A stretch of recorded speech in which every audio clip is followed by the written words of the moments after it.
So we're live. We're live. Hi, everyone, and welcome to the Nerdy Up North podcast. It's a nerdy podcast, and it's hosted by Northern Nerds. I am one of your hosts, Sam. And I am the other host, Paul. And if anyone's in the chat, tell us if this is working, because everything just crashed before we went live. So, yes. We're there. I can see us. We're there. That's good. But yes, so we are joined by an extra special guest, making her debut on not just the Nerdy Up North podcast, but on podcasts plural, like full stop. So we have the if you follow her on Instagram or on the TikTok, what the kids say, you'll have seen her doing a lot of amazing cosplayers, little bits. Quite funny. We have the amazing Steffi Best. So hello, Steph. How are you? Hi, I'm right, thank you. So pre-warned Steph, just because we didn't want to scare her and freak her out too much. What's your nerdy credentials? Tell us a little bit about yourself there. Well, I've always been a bit of a nerd. I think the first thing I proper fell in love with was Lord of the Rings. Welcome, Steph. Welcome. Come and swap me with Chris now, because I'm out. Yep. But I also love Game of Thrones as well. Like, my friend laughs that, she needs to answer a bit of lore. She's like, Steph, what's this? And then I will rabbit on for about half an hour, telling her everything. The love of the rings and the love of the thrones. I can see me and you being friends. But yes, Steph does a lot of horror content, a lot of horror videos. So we thought, with it being the spooky season, with it being running up to Halloween, we'd ask her to come and join us, because Steph helps out the Nerdy Up North community quite a bit. She writes reviews for the website, and she's always supporting us, and sharing, which is always appreciated. So we thought we would choose one of the more friendlier movies, shall we say, the nice and easy one to relax you into the Halloween season, because the ones we've done so far has been quite, I wouldn't say too bad. They've been quite easy, quite friendly. Now we're going hardcore. We're going with the original 1981 Evil Dead. So, Sammy, do you want to do your disclaimer? I do. So, everything discussed in today's episode is our opinions, and it's our opinions alone. And if you'd like to discuss anything from our episode, please come and join us on the Facebook page. You can join us on the Nerdy Up North Discord or the comment section, where we can have an open discussion. But what we won't have is anyone coming for us and telling us our opinions are wrong, because we can all agree to disagree in fandom. So, let's keep it fun, keep it kind, and keep the toxic behavior out of nerdism. We do try, but yes. You can call us a dick in the chat if you want as well. That's allowed.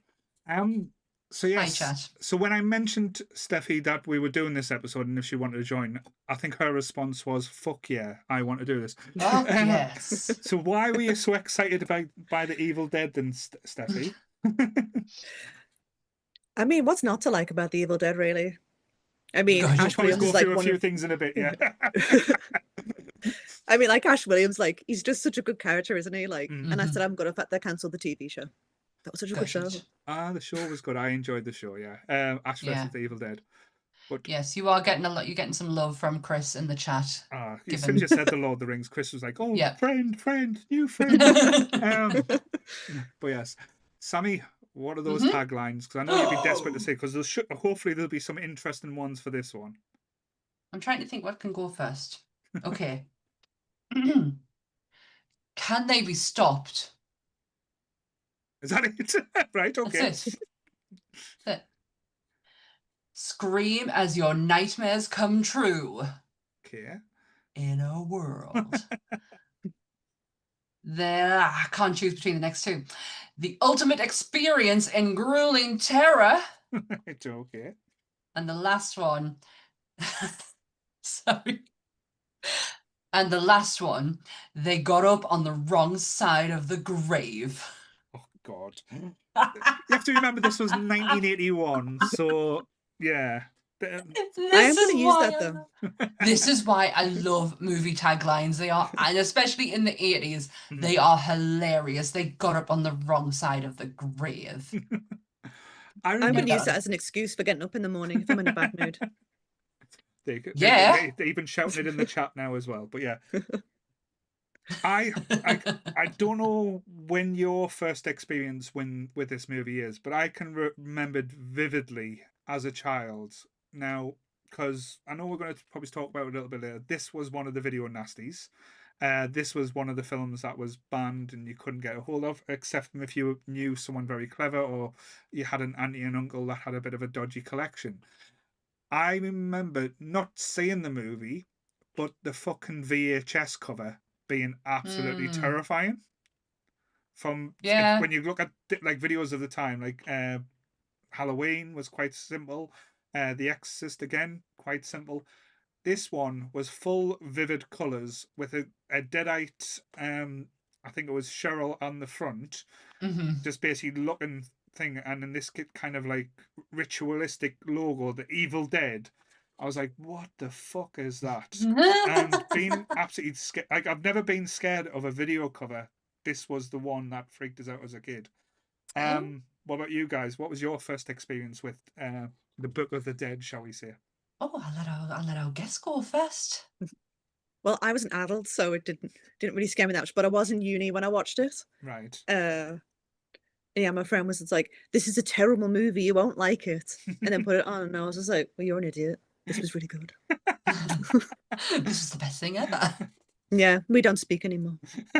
Oh, Was it because of this brilliant. incident, or was it because of other things that happened? But yeah, Did they just have really bad taste in movies? They just have really bad taste in movies. I'm like, no, were they called Lee sorry. by any chance? Uh, but Just because he's not in the chat. Sammy, what about you? Oh, mine wasn't that long ago. Right. I dare say in the I must have been in me. I had to been in my 20s, but I actually saw Evil Dead That was 2 long ago. first. Yeah, Sorry. it wasn't that long ago. Didn't need to laugh quite that hard. It's because he's a year older than us. Bless him. We went to college together. Oh, you're not pulling that one on me, love. Sorry. I saw Evil Dead 2 first. Right. Which? Evil Dead 2 was my staple horror movie. It was the one that I kind of, besides me, my handful of favorites, that was the one that I absolutely adored. Mm, I always remember like my dad scoring major cool dad points because he bought me it on DVD, mm, and I was like, "Oh, you get me. I mm, love this. You get me." And then I watched Evil Dead not long after that. mm, But I always gravitated more towards Evil Dead 2, mm, and it wasn't until, God, it was only a few weeks ago we did a Evil Dead run through, mm, and we were just going to start with 2 because we were going to go 2, 3, mm, TV series, Evil Dead, the remake, and then Rise. And we were like, shit, mm, can't remember the first one. Can't remember it at all. So we ended up having to go back and watching it. And honestly, it's an absolute little treasure. mm. It's an interesting one because I know there's certain tropes, there's certain feels that feels like an Evil Dead movie, but when you go, as you said, through Evil Dead 2, Army of Darkness, like even the games and the TV show, this give us such an amazing franchise. It Yeah. doesn't quite have the same feel No. compared. Like, I think the closest to this one is the remakes. Okay. There is a reason for that because Mm, this movie it was never intended to be anything other than this movie. yeah. It was only ever intended to be just the Evil Mm, Dead. It was done on a mm, done on a shoestring. Money that was paid, the money that came from, Bruce Campbell putting his parents' house up for remortgage, and mm, it was friends and family who financed this whole thing. Um, and the conditions that these people worked in. This is mm, friends and family's money. This is friends and family crew as well. yes. And they literally, the cabin that they got is a genuine cabin. Mm, The only thing the owner said is whatever you break, you put back together. It has to look exactly the same way as mm, you got it. yeah. And there was one thing that they left behind, and it was the fireplace. Right. So the fireplace wasn't initially there, it's something that they built. But yeah, they lived there. Right. They lived in that cabin. They filmed, they lived. This is why, Mm, if you say this movie looks fun to do, mm, it's not. It mm, was anything but fun. They It sounded fucking terrible. they fucking hated it. Bruce Campbell, mm, how that man survived this movie mm, is ridiculous. He was punched in the face. He was stabbed quite a few times. he nearly snapped his ankle off. He got hit in the face with a camera and lost teeth. But you know what? He still came in every single day like nothing had happened the day before. To be fair, he wasn't working much, old Brucey, back in the day, so No, he was 21 years old when he did this. Sam Raimi was 20 and he was 21. Such babies. No, you could see it in his little face. I like watching it back today, like, because as Sammy said, this has probably been a while since I've watched it, because depending on where you go, there is a few different versions of this movie as well, because the original one was heavily cut. Then we got the uncut version when all the video nasties were released from the prison type, say, and when Mary Whitehouse died. and there were certain things released again. It's interesting when you watch back, because I got very much a lot of Friday the 13th vibes, like the original Friday the 13th with what's he called? Wes Craven? No. What's he called? No, Friday the 13th. Oh my God. Kevin Bacon. Yes. Yes. Sorry. Why honestly, it's because I can see me Nightmare on Elm Street hoodie. All right. See, it's just in your head now. Here's Friday. But yeah, I got so many Friday the 13th vibes initially from, like I said, the shots that they were using. Like, like I know there's the famous Rami, like what he uses in all these different films, which is a great like little signature. But like the shots from like over the head showing the cars coming down, and even the cheesy car driving at the start when they're like nearly pulled into a crash. It's like, hey, we need to crash, dude, and they're kicking off for each other, and it's like, oh, you sort your car out, man. It's like, oh, it's her reply. It's Bruce and her talking, where he's like, this could be fun. This could be a really good weekend. Yeah. The dialogue in it is just fantastic. The Raimi shots, though, they are really interesting, because the first one's done on a boat. Right. With Raimi just hanging off the back of the boat. There's one where he's on Bruce's shoulders and just running. The last one where Bruce just get hit in the face with a camera, he really did, was him on a bike.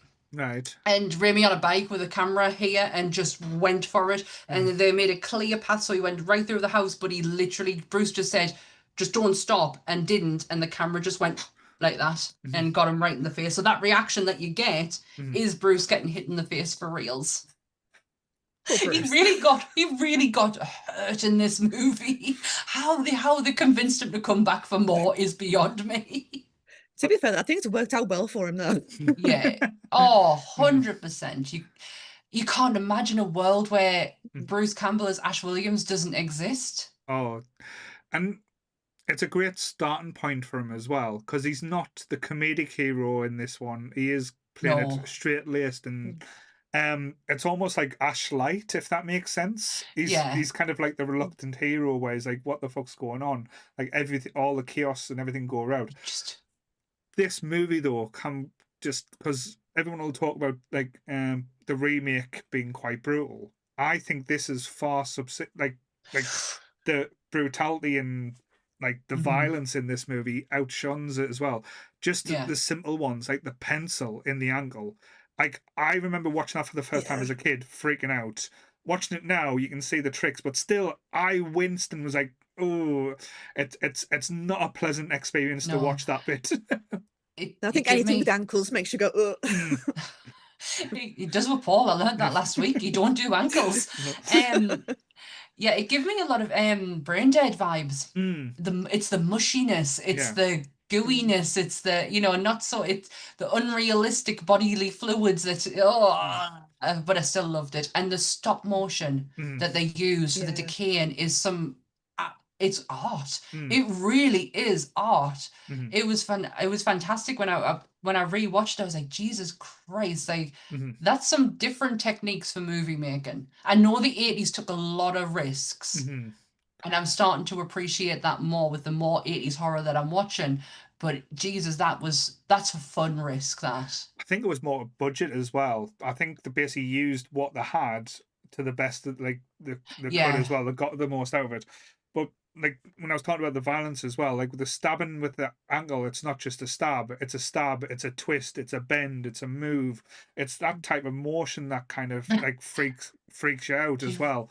And when the attacks happen as well, it's not just like a simple like slap or a punch. It's like a thud. It's a scratch. When Yeah, he's hitting them with the axe as well, it's the noises and like the it, squelches, like it's so visceral. everything that's made in this movie is to make you feel so Yeah. uncomfortable, and it's Do you, done do you well. know? Do you know where half them stabbing noises come from?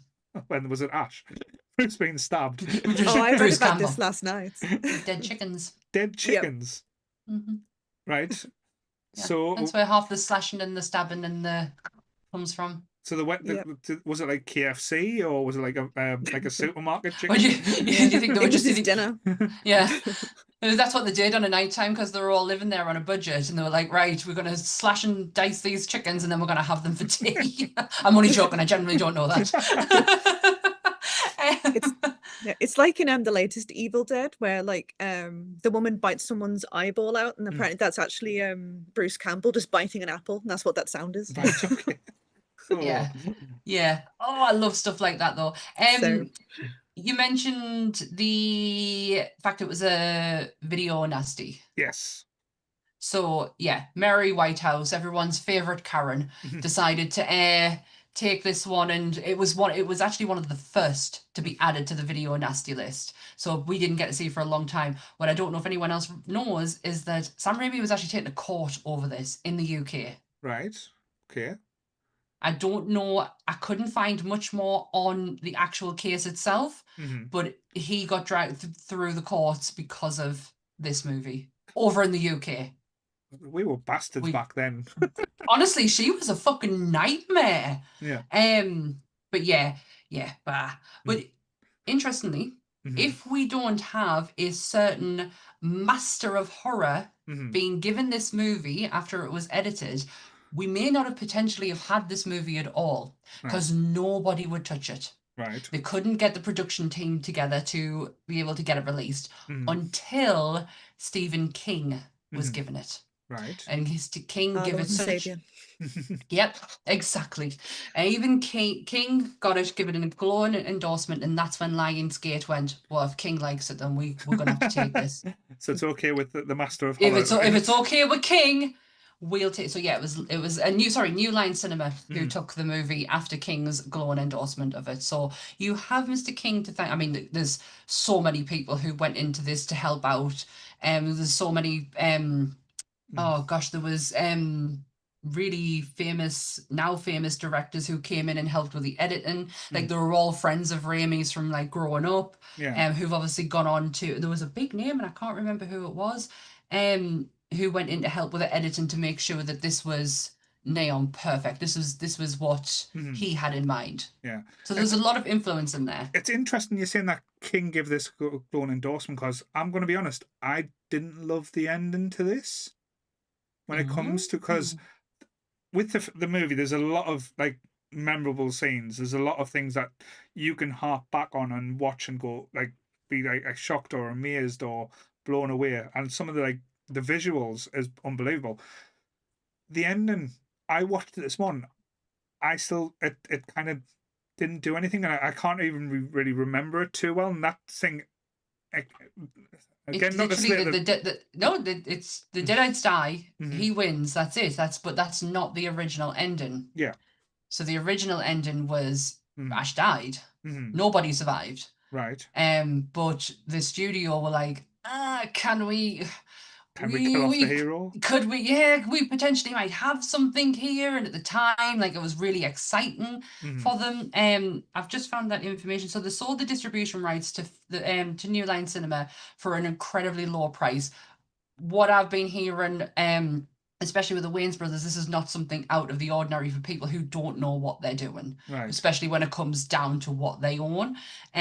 So they sold it for an incredibly low price because they felt there was no need for any sequel. Sam Raimi had no intention of doing anything further with this, and it later changed when they returned to make Evil Dead 2, which they claimed was possible because of the they had neglected to sell the rights to the storyline and the characters. Mm-hmm. So that's how they got away with it. However, they prevented them from using the footage from the first movie. That's how New Line kind of dug their heels in, and that's where you get the repurposed version of it in Evil Dead 2. Right, all right. Because Evil But Dead yeah. 2 pretty much is just a remake, just in its own different way. Yeah. When Yeah, you look yeah. at, well, yeah. So Steffi being the guest, what stands out for you in this movie the most? Like what like kind of things like blew you away out of it? Wasn't actually mentioned before, like just the violence of it. Like it doesn't shy away from it, like any of the violence, and for being such like a shoestring budget on it, like all the effects are done like really, really well. Yeah. Despite the fact that it is quite low budget. It's really, really real as well. Yeah. The guns that they used were all loaded. Yeah. The chainsaw. That if you look carefully, you can actually see the terror in the woman's neck. Her pulse is racing. Her neck is like absolute. Like you can see the pulse in her neck because she's that scared. That's a real chainsaw. That's really been set off. Yeah, everything was so real. The sword, the dagger, real as fuck, and the actresses who had the contact lenses in, it was actually cement. Cement. It was partly cement because they couldn't. The contact lenses were so uncomfortable and so unrealistic that they ended up placing cement in their eyes. She can't act when she goes for him and she's getting him with it. She can't actually see him. She's got her. If you notice, she's got her eyes closed because she's in so much fucking pain. So yeah, this movie is so real. So the violence that you're really seeing is. and you're really enjoying is all real. And the fact that the contact lenses, they couldn't only keep them in for like 15 minutes, couldn't they? Because they were just so painful and they just couldn't see it all. She's got her eyes closed when she's attacking him. She's actually got her eyes closed. She can't see a thing.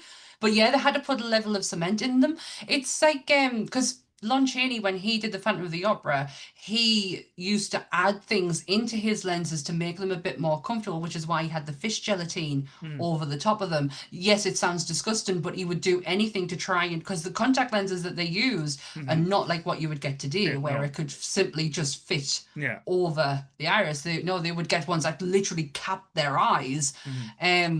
Yeah, the things you do for the art, like honestly, it's Bruce Campbell. He is an absolute hero in this movie. Gunfire going off near him. They're real bullets. I saw a thing that Sam Raimi apparently says like, oh yeah, if you don't like hurt or scare your actors a little bit, then like you're not doing your job properly. And it's like, it sounds like he terrified them. No wonder Tobey Maguire wouldn't do any more Spider-Mans, but yeah. The most iconic, I think, not iconic, but most controversial scene in the movie is definitely the tree scene. Yeah, that one wasn't back. That didn't come back until the 90s again, though, because that was removed. Completely.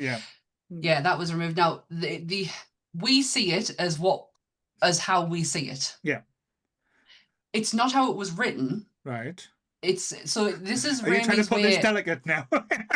I'm trying to use my words carefully for shock and content reasons. No, Raimi wrote it as in he was trying to depict that the forest was taken over as well. Yeah. And the trees were part of that. It wasn't until when it got put back in, he realized, shit. Maybe I've went a bit too far, because his intention wasn't a grape scene. That wasn't his intention at all. It was just an attack scene of nature, basically. Yeah. And he regrets it. He says, I never want to go out with my way to hurt anyone or to offend anyone in that manner. So in hindsight, I really wish I made a different choice, or it was filmed a completely different way. I think with me being like, so I know it's a different perspective from me looking at it, from you looking at it, and put it as politely as I can. The thing that makes it like a lot more uncomfortable for me, it's not the physical act that happens; it's the moans that happens a little bit afterwards. Yeah. That was kind of like that. Again, it didn't. It lingered a little. It wasn't kind of like Hilda Vi's remake uncomfortable. But it was to the point where it was kind of like, do they need that part? Just the whole attack and just being violated, which I totally get. but having a few moans in there, I was like, oh, that's taking me to a place I don't want to be at this moment.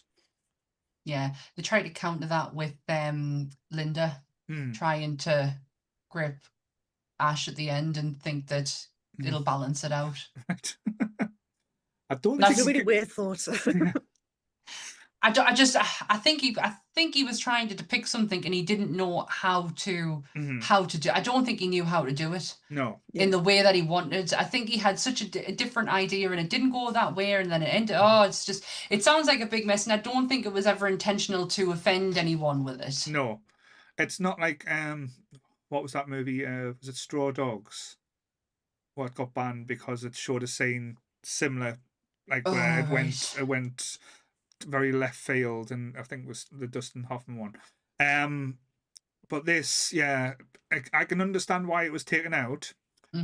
I think a few seconds or a few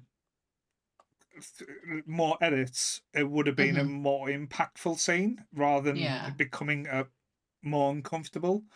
Like if you like the moments after that and seeing how distressed and how upset Linda is, she's like, I want to get the fuck out of Dodge. I want to get out of here. I don't want to be here. And people are saying, calm down, we'll go in the morning. She's like, no, I want to go out there. That made sense because of that scene. How she's just like, fuck no, I am done. I got that. And that, I said, give it a little bit more urgency, and then not being able to escape, it becomes like so much more. And yeah, it's difficult. It's a hard one to have a conversation about. It's a hard one just to try and justify, because does it add to the film? The first part, yes, because it's basically taking out all of her rights. It's violating her in ways that no woman should ever be violated. But then it's like certain aspects, like, oh, it can be seen as uncomfortable. But what you have to think is this film went out to do everything to make you feel uncomfortable at the same time. Like, it's not similar type of scope, but like the drone scene when just I think it's Cheryl sitting there drawing like the clock, then suddenly start ripping into it with a pencil and stuff. For some reason as well, I found that quite distressing and gave me loads of anxiety when I was watching it. Was it just the build up to it? Yeah, this is just like, say, the build. And then, like, as Steffi said, the violence that came, like literally every aspect, like, it takes it to the high degree. Like one of the fight scenes, one of the women gets pushed over. Instead of just being pushed over, her head goes in the fire, and you see the skin peeling off. It's just like everything is done. Why am I finding that funny? And it's showing you in such graphic detail as well. It's not just hiding it. Like, it's not going like Texas Chainsaw Massacre style, where it's saying we're going to show these things, and then everything that's happening is behind closed doors. You hear the screams. This is like front and center. You're seeing every little aspect, every single horrific thing.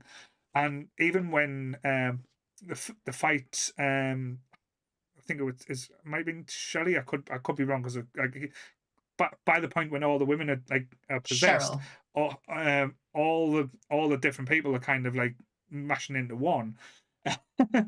And the fight scene, you can't tell who's who, Deadite wise. Same. I get all confused. Yeah, getting lost in like the shuffle. But then they start chopping her up with the axe, and you think, all right, then we're going to bury her, and you think, okay, they're just going to think. But you see the body parts, and the body parts are sitting there wiggling away and everything. Twitching. They're just twitching. Yeah, that fucking necklace though. Godsend, that necklace. Yeah. I was like, that's the strongest necklace as well. Like how he managed to like grab the book and pull it, and I was like, how did you do that? Like, what necklace? I feel like the book grabbed the necklace. It's like, put it out of its misery. It's like, fuck it, just kill us now. But yeah. Oh, it was. Do you know what? For a movie that when you've been, well, especially me, I've been reading about it all today. Is they had no intention of doing anything else with it. What a way to leave you with all this different like mythology and storytelling, and they were just going to leave it at that. Yeah, that's mind blowing. Because there was a lot of thought went into the the Deadites, their personalities, the fact that they can chop and change back to normal and really really mess with your head. Like when it comes down to supernatural beings, they are the worst. Yeah, they're one of my favorite ones, because they're just so messed up and they'll just do anything. Like nothing is off the Unpredictable. table. Yeah, nothing is off the table. I love that. So it's interesting now, mentioned about Deadites. I want to probably ask the controversial question now that probably does get asked about these type of movies at all times. Are Deadites zombies? So is this a zombie movie, or are they a different being to zombies? I don't think they're zombies. I think they're the No, possessed demons. Yeah, I always thought they were like demons. Yeah, Right. possession. The biggest question though, is Jason a zombie? No, is Jason a Deadite? That's Yeah. yeah. That's the biggest question. Didn't they confirm that it was in the same universe at some point as well? It's in Jason Yeah. 4. Mm. Jason 4. Whatever When Jason the 4. Necronomicon was mentioned or came up or something Where like they that. zapped him back to life and Yeah. And that's why like he rots as well, isn't it? Because he's a deadite. Oh. he's not though. Yeah. Jason is not. Jason's just Jason. Yeah, exactly. Yeah, I was pondering that for a little bit, and I was like, no, no, he's not. Even though the director who did the movie is like, he is. Yeah. He's gonna die on that hill. He is. I'm gonna ask the chat. Does anyone else think that Jason is a deadite? So probably we did mention possession, but we didn't actually during the possession episode. We did. Did we mention Deadites? Did we? Oh, actually, I don't think we went into a great deal about them. I think I confused we were more you. I think I confused you with the werewolf talk, but yeah. So my good friend Jean, who I know will be listening because as soon as it becomes available, she listens to every episode now. She messaged me and said no, Right. they are not, and also that she agreed with your dad that Right. Misery is not a horror. Right. She will just send me messages going, I agree with Paul's dad. Misery is not a horror. Werewolves are not possessed. Right, No, okay. I love you, Jean. Thank you so much for listening. But you're wrong about Misery. Sorry. But no, yeah, it's an interesting concept because with this, as you said, there is a quite good lore, and there is quite a interesting like where to go there. Are you okay there, Sammy? Sammy, are you there? Yeah, I am. Sorry. Just went off. All right, I thought you lost you. You had your panic look in your face there. I was just because it normally it's on, but then the volume goes off. But this time it was like gone, like off. Oh, and you remember when I said I could hear you beeping? Right. It was my headphones. Right, so you're blaming me, but yeah. Yeah, it was my headphones. I just remembered that there. Sorry, what were you saying? No, saying about like the lore and everything that this kind of builds. And it's interesting, like what came from it as well, because we've had so many different incarnations from this. I know Steffi mentioned the TV show Ash versus the Evil Dead, which is to me feels like a more complete or just like a send off from the original Evil Dead movie. Then we got Army of Darkness, which is I would just class it as the ultimate B movie. The best movie. And then we got, like, say, the remakes, and now Evil Dead Rises. So Deadites seem to have a place in horror that people are clamoring for, because there is a new one coming out as well called Evil Dead Burns. Evil Dead Burn. Yeah. Saying they've been filming it the other day, didn't they? Yes. Did you watch the little thing? Because they've been doing like little releases, like we've started production and then we've ended production, and they did it with a scene that you can clearly see is being like done from a camera, and it was a thudding sound, and then the screen just went black, and it just kept going and going and going. It went for about 5 minutes, this thud, and I could, for all my ears were on edge, I couldn't not stop listening to it. Evil Dead Rise is in my, I dare say, my top 10 movies of, honestly, you could put majority of Evil Dead in there, but I adored that movie and what they did with it. It was so good. Oh, absolutely fantastic. The fact that they can make me think, oh, do I like that Deadite? Am I attracted to that Deadite? It's like, do I need therapy? Yeah. I mean, I do, but that can just be added into the list. We've all been there. One of the characters I wanted to talk about as well, and it's quite interesting because when I've thought about the Evil Dead movies, I've completely forgot this character was even in the movie. The guy that, like, Scott, I don't know why, he just, like, he is a complete bell end as well. But he really is. When I've tried to remember this movie in the past, I've always remembered, like, Ash, I've remembered Cheryl and Linda, but I was like, Like watching it, I was like, "Who the fuck's this guy? Why was he in when I watched it earlier?" Fucking Scott, who's about to abandon everyone, where he's like, I don't care about her. Like, wow, Scott. He's that person, though, isn't he? Mhm, There's one in every little group. mhm. There's that Oh, definitely. dickhead. Yeah. And he is it. He reminds to be honest, you said at the beginning it reminded you of certain films. Mhm. I get a lot of Texas Chainsaw, the Right. ride up Mhm, in Mm. Texas Chainsaw, and he for some reason would fit perfectly with that group mhm. in Texas. He actually He's just would. yeah, he's just a twat. I just want to Yeah. punch his face in. And the fact that he dies probably the most pathetic Yeah. death in this movie says everything you need to know about that person. Mhm. Just dies. And Everyone else is taken out in like glory and whatnot. No, he just dies. he just dies away there. Hmm? But Wah, yeah, wah. it was quite interesting because, as I said, I completely forgot he was in there as well. So I do feel a bit sorry for him in this movie because, as you said, he is a complete bell end, and he Mhm. doesn't really get any type of glory or anything like that as well. Mm-mm. All he does is chop up. I think it's Cheryl he chops up. Oh, is it Linda? Again, I'm not going to get them right. He chops up one of the Deadites. Linda's the girlfriend. Cheryl's the sister. Yeah. Is Ash's sister. Mhm. She's the one who gets swapped out with Ted Raimi in the Mhm. basement. Yes. It's pretty bad. But that. Yeah, Linda's the one with the big smiley face Mm, and mhm.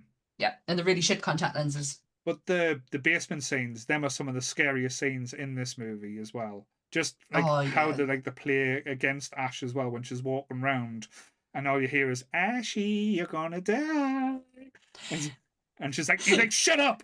Yeah. I would use much stronger language if someone was doing that to me.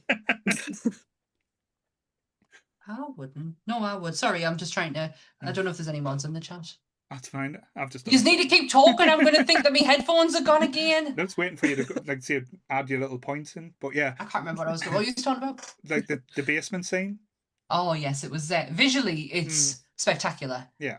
It is spectacular, and I love the fact that they do taunt him. I think Mm, this is what I love about these Deadites, and this is why I probably love the Evil Dead Rise one because she does quite something very similar, where mm, she goes in and out of kindness to mm, insanity Yeah. into just mm, being goddamn cruel. mm, They kind of they probably set the mm. bar for how she did her performance in Evil Dead Rise.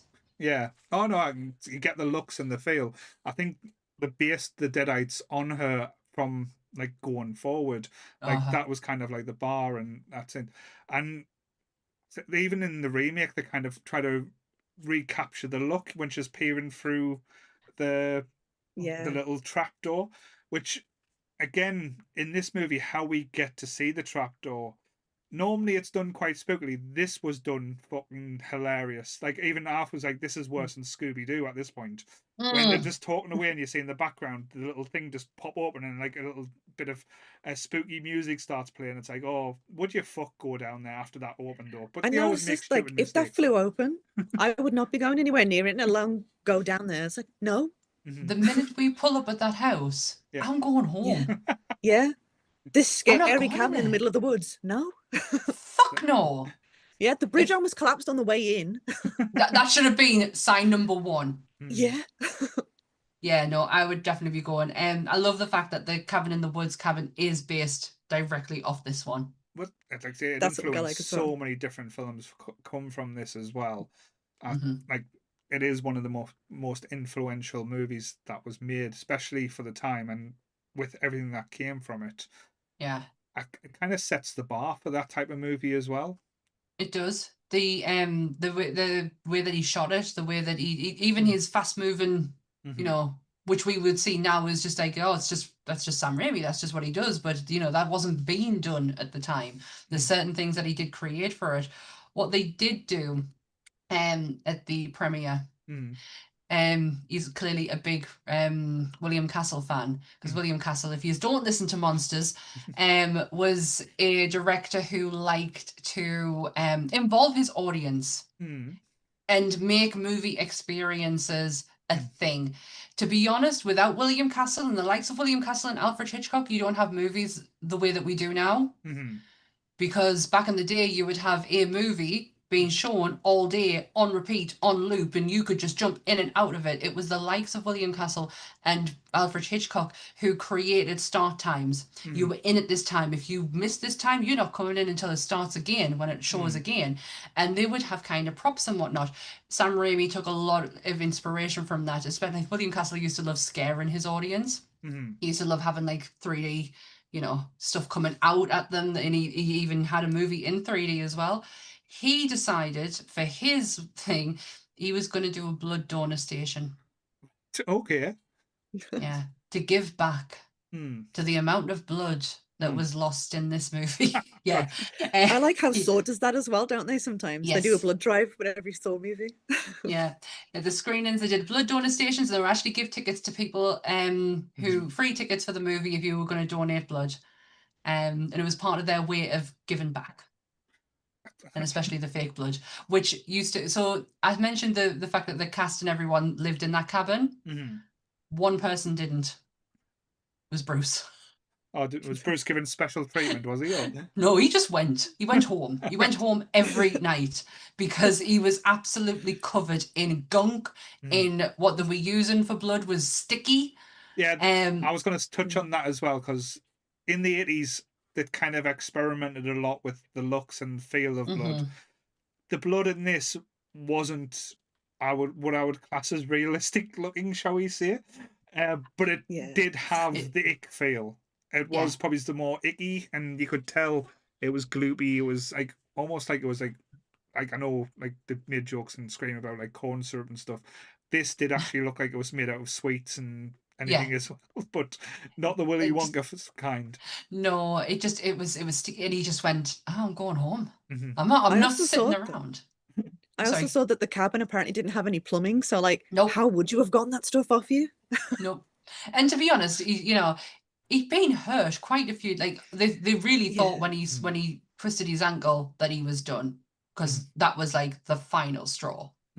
And it wasn't. He went. He fit. He had such a love for this. I mean, him and Sam Raimi have known each other forever. Yeah. This was such a passion project. Oh, 100%. This is something, I think this is something that Raimi had planned since school and stuff, that he started like thinking about how he was like going to make this movie and what he wanted to be in it. That's why he's always like had it, and even like Bruce holds it in high regards as well.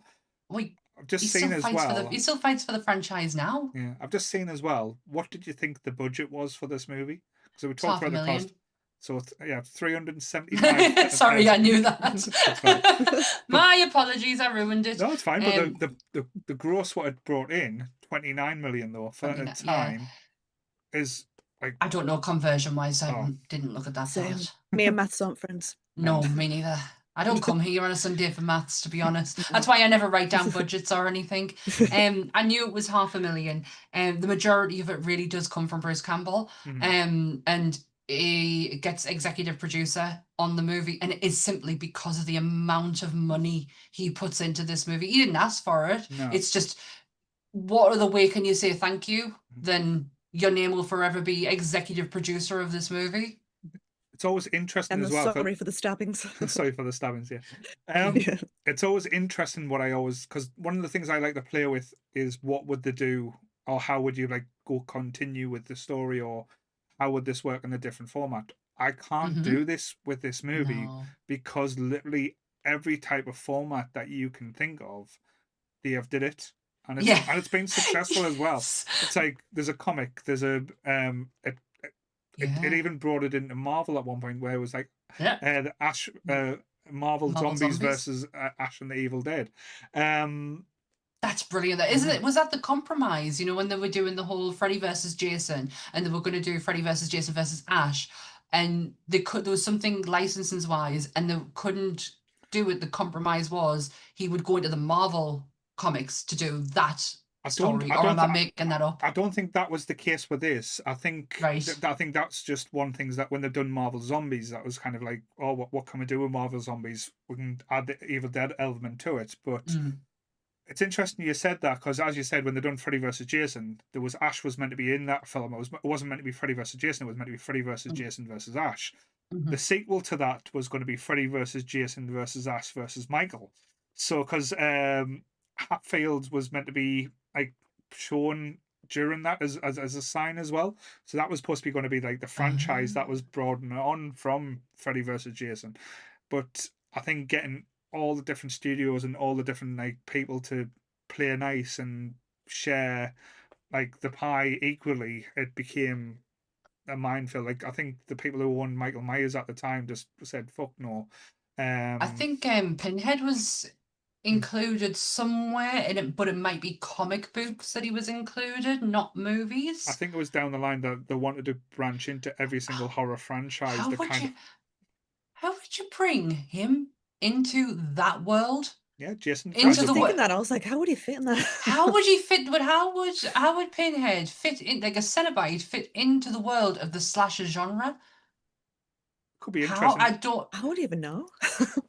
He would literally just tear your soul apart. Gone, done, bye. Like Mhm. I can't see him being a reckoning when he merely just stands there and gives out orders. Mhm. It'll be Yeah, interesting though, because as you said, it'd be something.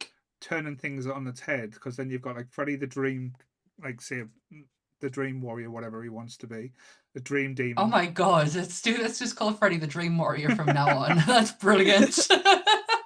But then you've got It's much more interesting than him. technically Sorry. the Deadite that is Jason. Then you've got the Oh Boogeyman that god. is Michael Myers, and then Hellraiser, like Pinhead, stand there kind of playing the puppet master as well. Yeah, he would be, wouldn't he? Mm-hmm. But he just I it's all suppose he though does. you need. Oh god, sorry. I'm sorry. I say you need someone else to talk to, don't you? Because Mm. Jason and Michael don't talk, so I think you need another person just for the talking. Yeah, someone to fill that silence. You Yeah. can't just have Robert England just doing it all. That's a good point that I didn't even think of that. You got two mutes. Yeah. Bring Chucky in to have some playful banter with them. I'm surprised, honestly, when these I would watch conversations were that. happening. Oh, I would too. I'm surprised when they were having these kind of conversations that he wasn't involved in it. Like, he's absolutely deadly. I know, but you couldn't see Freddy Krueger going hand to hand with like a Chucky doll. Like I'd pay quips money for quips it. and one-off line. Who can do the best one-off liners? Like Brad Dourif and Yeah. Robert England going head to head to see who's the funniest killer that there is. But if you start playing games like that, there's loads of different things you can think of. Like like bring Pennywise into it as well. That could be, like I said, the Pennywise the dancing clown versus Jason. Um, Just Ah, but Pennywise changing form every 5 minutes. yes, exactly. I was just about to say, which form would you get when it Mhm. comes down to it? Because it could be anything. He could actually be Mhm. another one of them. Yeah. So Dan's just said in the Shapeshifter. chat that Yeah, I've Pinhead just was seen supposed to that. drag Freddy and Jason into hell at the end. Oh, okay. Mm. That makes more That I, sense. yeah, because I know I've only I've seen the Hellraisers before, but I've never understood them at all. I've fully never gotten them. And I thought, you know what, I'm actually going to give it a chance. And I watched the first one and I really enjoyed it. But all I saw when it came to the Cenobites was, yeah, a lot of carnage, but it was merely just Mhm. barking out orders. Nothing physical was done by, like he just stood there. Mhm. So yeah, I was just wondering. I'm just looking at Evil Dead Burn. Mhm. Um, executive producers are Sam Raimi, Robert Tappert, who is part of this movie. He Mhm. is no, he's not. I'll tell you who he is. Is he? He's no, he's Lucy Lawless's husband. All right. Yeah, Lucy Lawless, who absolutely hated this movie, by the way, thought it was the worst, thought it was absolutely terrible, and ends up going to marry the guy who was the producer of it. Um, but yeah, he's back along with Bruce Campbell as well. So they are still heavily involved in Mm. this franchise. Just because Bruce isn't a part of the story anymore Yeah. doesn't mean that Mhm. he's not, his influence isn't in there. And I love that. I love the fact that in Evil Dead Rise you can still hear his voice. Mm. He's still there. It just doesn't in the fact that they played homage to him as well. Mhm. I love that movie. So Sorry, we're not doing Evil Dead Rise, are we? that's fine. Don't worry. One of the things that does normally stay uniform in these movies is I'll try and pronounce it, the Necronomicon. Hey, I said it once. Yay! This version of it was a little bit lacking compared to the others Did as you not well. like it? No, Yeah. it felt like a sloppy. I know it's meant to be human skin, but it felt like pig skin. It felt too fresh. Where the old, like the Yeah. other books, like are weathered, old, and looked like I'd seen a few days. This looked like it'd been freshly carved off, like a pig skin. That's why it was kind of like didn't have the impact. And the ending when they burnt it as well. Again, spoilers if you haven't seen it. Sorry. That was how they kind of finished it as well. But the Necronomicon, like in all the different aspects, is quite robust and doesn't kind of get destroyed easy. But this one, it I Yeah, guess it was that's quite weak. it didn't really stand the test of time. I dare say. But you seem to No. say that you like the look of it though, Sammy. There. I don't mind it. I actually generally don't mind it. But what I do know about the Necronomicon Mm. or the Ex Mortius is that there's 3 books. Chris has just got there as well. I've just been fucking Googling to make sure I was right. And that little tit comes in and just I knew there was 3 books. I just wanted to go and fact check myself. Right. I don't mind the look of this book. I actually think I think it's a little bit more authentic looking to skin than some of the other ones where they look almost Leather. like Yeah, yeah. I but was just about to put that in a nicer actually in a more crass way. But yeah, I actually think this one looks a lot. So this one I would say is more Buffalo Bill to Leatherface. I'd say that you're probably right. And then maybe later on down the line, it's probably Ryan Murphy's Ed Gein more that it looks like. Oh. Blech, I hated Nah. that show. it's terrible. But yeah. Why did he sound like Irish Kermit the Frog? Mother. Oh dear. It's so funny. I think that's the only thing that kept me watching, was the voice. Same. Oh, When mother. he posted, I was like, Oh, what was that?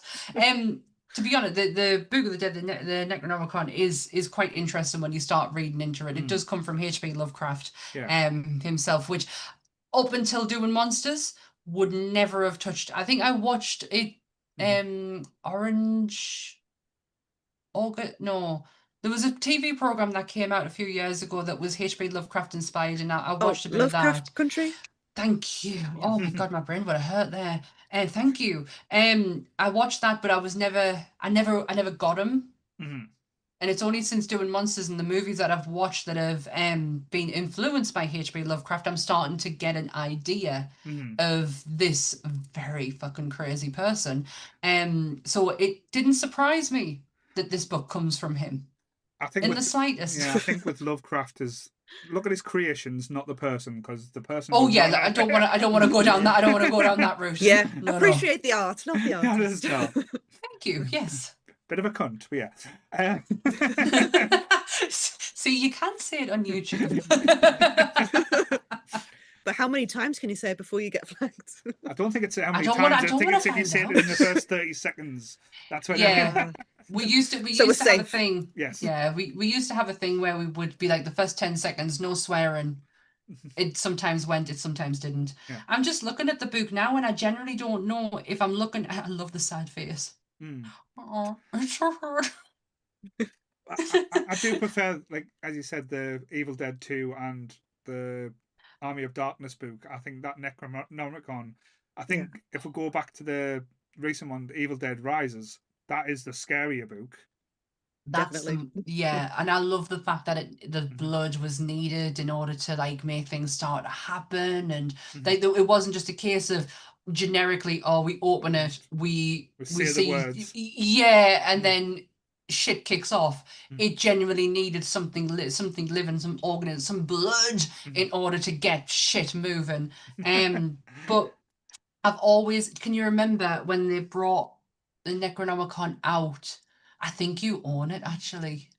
I could be wrong. I own a replica of the book as well, yeah. I've got the DVD there. I think that's what it might be. And I think I was something I always wanted to pick up, and then it was just, meh, I'll leave it for now. I might get it eventually. Oh, don't break now. Have you ever seen his room, Steph? It's honestly, Not knocking things over. Nightmare. Yes, something very similar to that. Is that 2 or This is the first one. It's the Evil is Dead the one. first one? See, I love the front of that. I love the fact it's got a face on it. It kind of gives it a bit of character. But they, And I don't mean that literally because you're looking at a face, but just something a bit, oh, I don't think that this is based on the actual one from the movie. I'm It's got the ear on the back as well, which is quite cool. That's very keen. Oh, that is so good. Oh, they literally just wrapped a face up. Yeah. But it's got all the artwork and like the different things you can read in it as well. Yeah, Milo Replica's got like a few of the pages from it inside. If I ever do meet Bruce Campbell, I will take that to sign it as well. I just didn't need to follow that. No. You should see some of the Etsy replicas. Oh my Jesus. Oh, they I are bet bad. there's some. Yeah.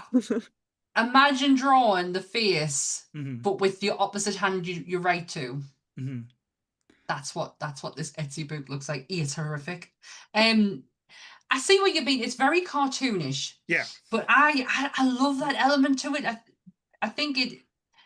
I think, I don't know. but I think you get all different types in the franchise as well. If you go to like the Necronomicon in Ash versus the Evil Dead, the TV show, it's almost like it's a complete different like new character within itself, and that then goes into like the scary side to the ridiculous side where what's the guy called? Oh, who's got the head and the book and him and try and like, kind of combine, where he becomes a living entity of the Necronomicon as well. So it shows the different facets.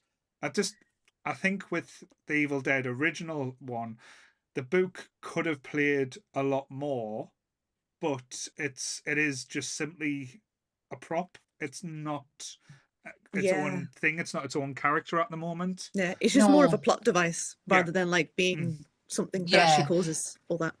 Yeah, I think I think looking at it now, like directly looking at it, what would have been good is kind of like a transformation. So if we're going to get, if you know, if they were really planning this out, which we know when they did the first one they weren't, but if they were, have the first one have like part of the face to where the second one has, you know, fills in the gap of that part to where the third one has, like to where, I don't know, just something, a manifestation of what this face is, as opposed to bam, there's a face. Yeah. Like a gradual build up to it. So it looks like it has changed and it's evolved and it's like. Because would you touch a book with a face on it, like actual that looked like a living skin face? No. Would you like? Oh, I'm gonna open that and flick through this one. I mean, I'd be like, fuck no, get that away from me. I wouldn't. Like, I also would not read aloud from it either. Yeah, because you're not. When I'm dyslexic, so I ain't reading shit from that book.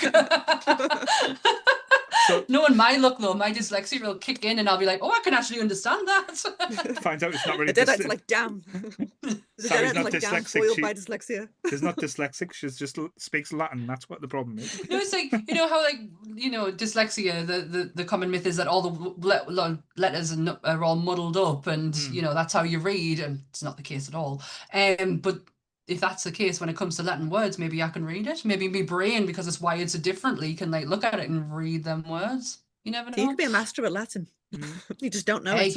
Just don't know it. But I would certainly pick this book up and take a good damn look at it. I reckon Chris would lick it, the little weirdo. I'd hate to think what Chris would do with it, mind.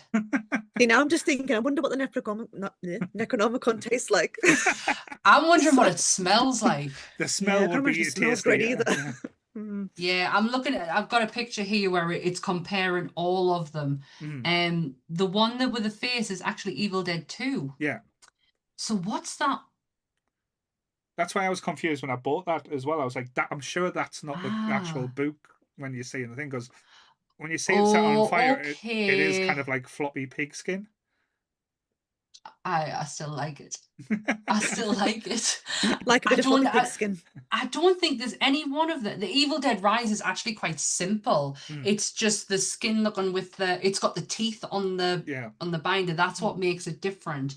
Yeah, the Evil Dead one from the one from the actual Evil Dead remake one is probably the simplest design out of all of them. It's just a skin looking book with some, you know, Frankenstein scars on it. Yeah. But the rest of them have all got faces on, and the first one just looks like mush. It's interesting though that Harry Potter even ripped it off with like the monster book as well. So that was kind of hell, I know. It's like when you realize how much J.K. Rowling just robbed from Lord of the Rings. If you Oh, think And about it. Star Star Wars. Wars, yeah. She pretty much wrote Star Wars, but with wizards in England. In a way. Yeah, back to Evil Dead, Necronomicons. Sorry. I think the one I'm looking at right now is Evil Dead 2, because the one for the first one just looks like mush. Yeah. But again, I don't mind it because, like you say, this book in this movie is not a plot device. No, it's not there. It's not its one like little character. It's kind of there just to start the things off and to finish it. It's like the start and end of the bad shit, which is not, like I said. Now, if like again, because I know we had a little bit of discussion before we went live about like certain movies and nostalgia as well. I do think The Evil Dead is one of those movies when it comes to like the love from a certain time, that nostalgia will there.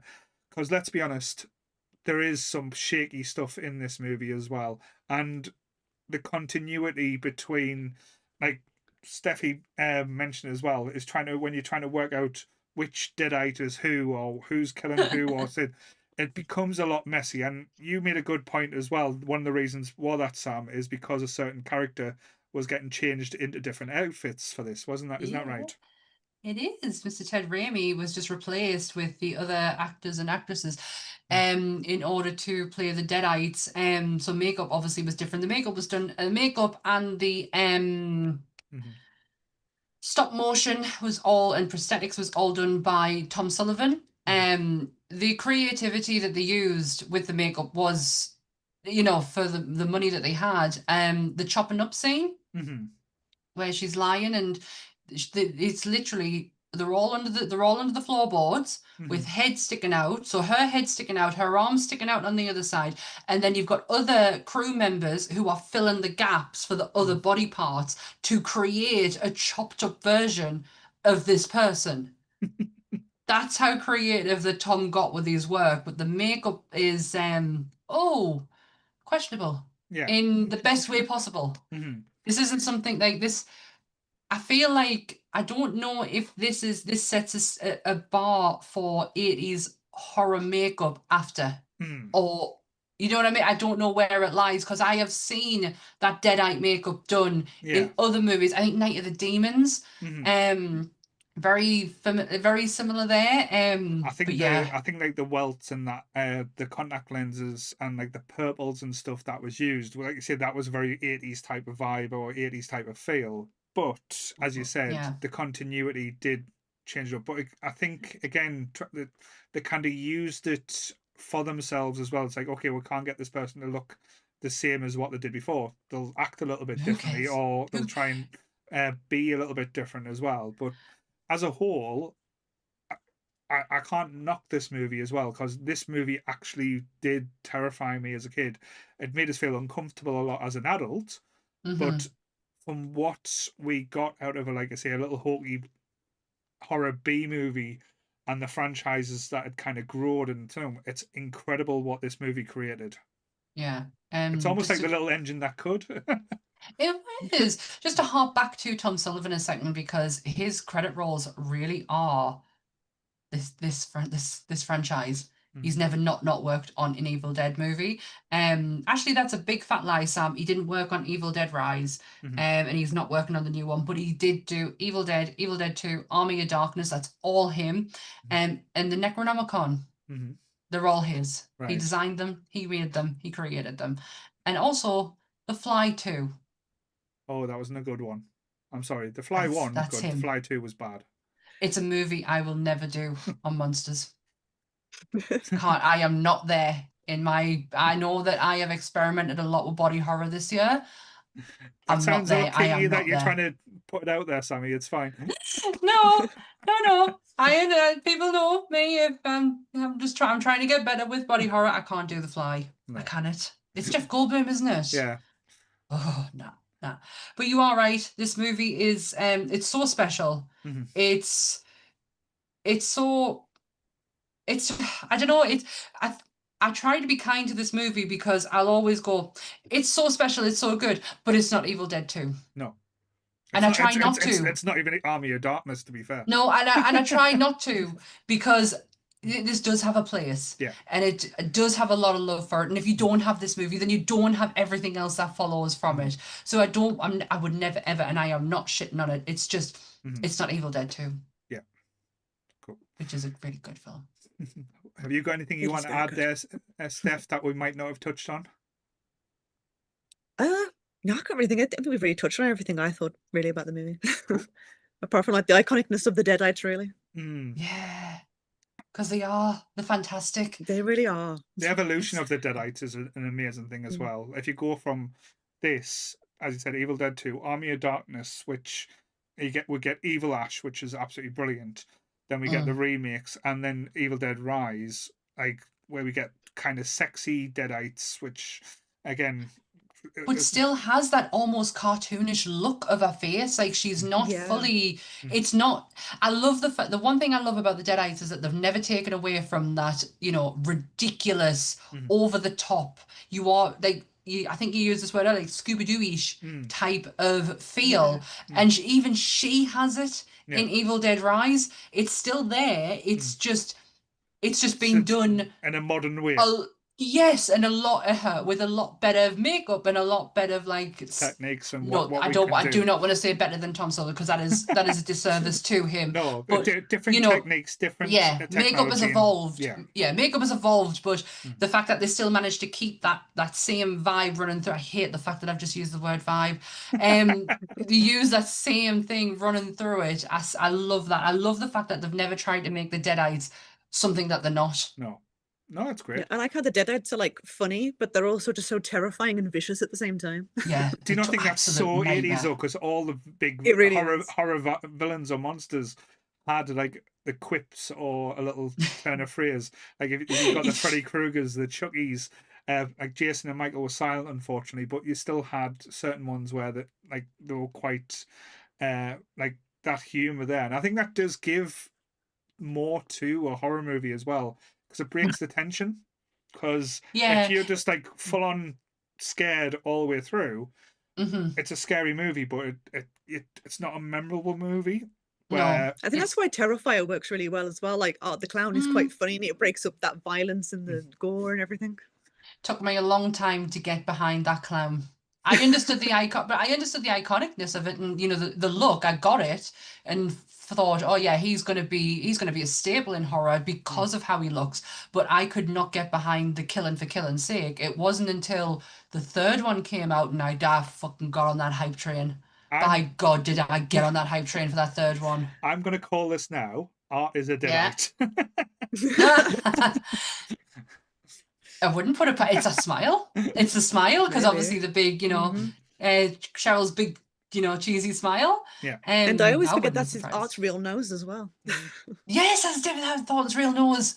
Yeah. I can't believe I've just said his name. Can't say anyone else's name, but just managed to roll his off my tongue straight away. The Deadites. I don't care what anyone says. Terrifier 2 is a mess. I don't understand that movie at all. I love Terrifier too.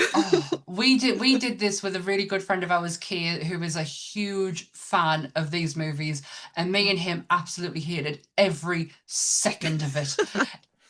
It was. I would have a very different conversation now than what we did then, but I was just like, you're not selling me this at all. You're really not. She bloody tried.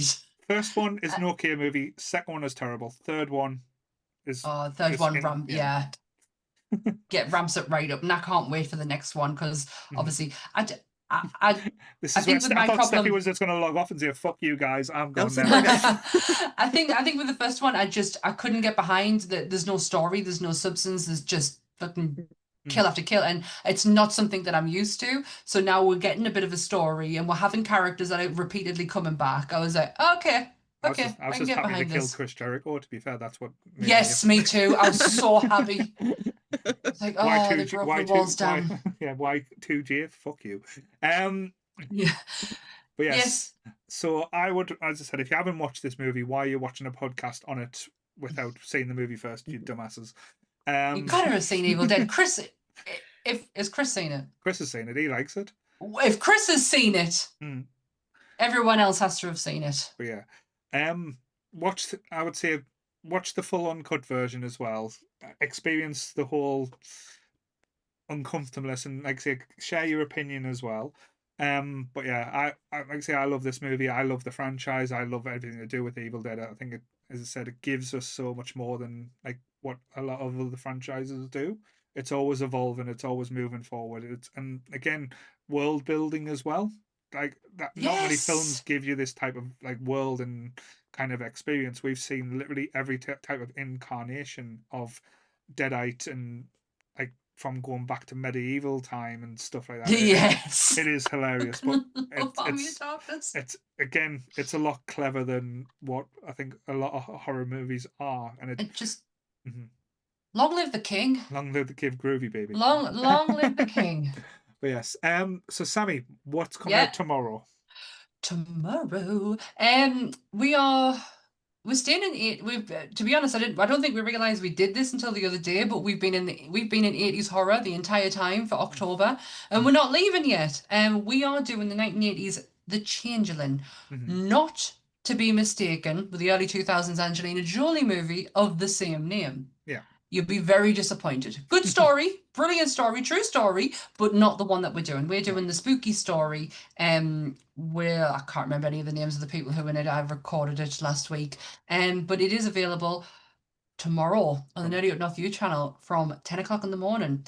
And the audio for that episode and this episode will be available from anywhere you get your podcasts from tomorrow tea time. And if anyone wanted more spooky content from Steffi, where would they find you, Steph? You can find me on Instagram and TikTok for Steffi_best. Yes. And it's not that hard to find. Like I say, we share a lot of their stuff, so don't worry.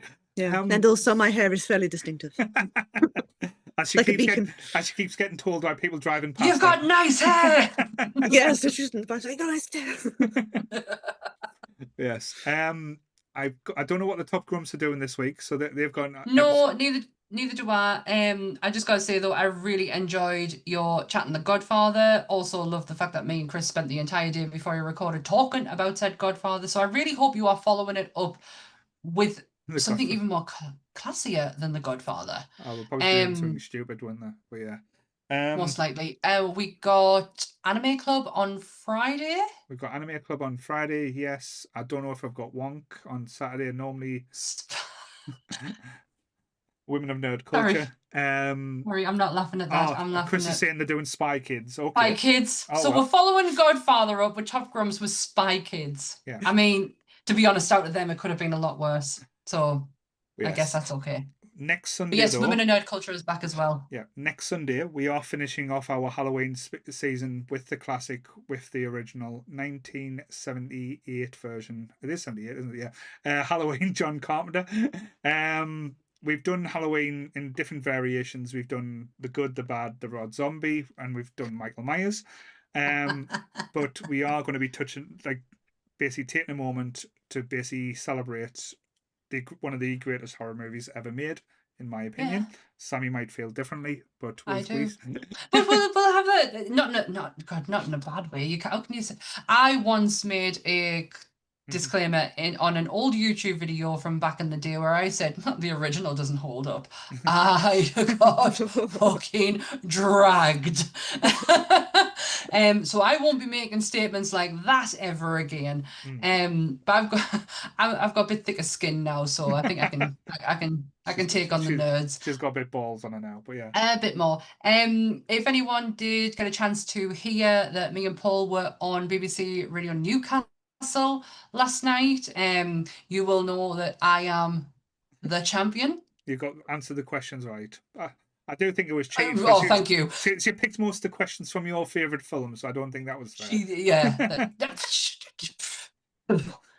Shh, I won. I got the Halloween questions right. You got the Psycho questions right, so there.